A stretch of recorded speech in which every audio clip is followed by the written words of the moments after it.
রাসূল সাল্লাল্লাহু আলাইহি ওয়াসাল্লাম বলেছেন, লা ইয়াদখুলুল জান্নাতা আদ-দায়ুস।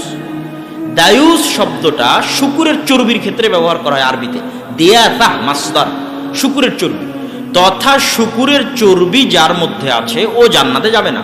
তো শূকরের চর্বি শূকরের মধ্যে আছে, তাহলে শূকর জান্নাতে যাবে না। কিন্তু শূকরের কি জান্নাত জাহান্নাম আছে? কথা বলতে হবে। শূকরের কি জান্নাত জাহান্নাম আছে? কুকুর শ্রীগালের কি জান্নাত জাহান্নাম আছে? নাই।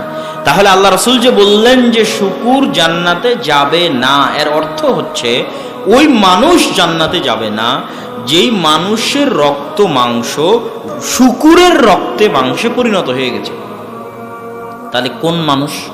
আমার এবং আপনাদের মধ্যে তারা কারা যাদের রক্ত মাংস শূকরের রক্তে মাংসে পরিণত হয়ে গেছে?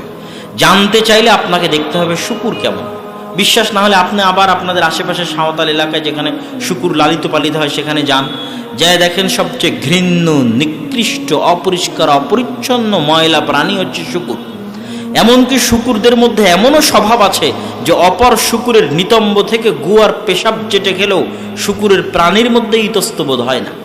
এবং শূকরের স্ত্রীর সাথে আর 5 জন 10 জন অন্য শূকর এসে যদি তাদের সেই চাহিদা মেটানোর চেষ্টা করে, তবু এই পুরুষ শূকরের মধ্যে কোনো প্রকার প্রতিক্রিয়া কাজ করে না। এতটা অপরিষ্কার, অপরিচ্ছন্ন, নোংরা, ময়লা, ঘৃণ্য, নিকৃষ্ট পশু আল্লাহ পৃথিবীতে সৃষ্টি করেননি।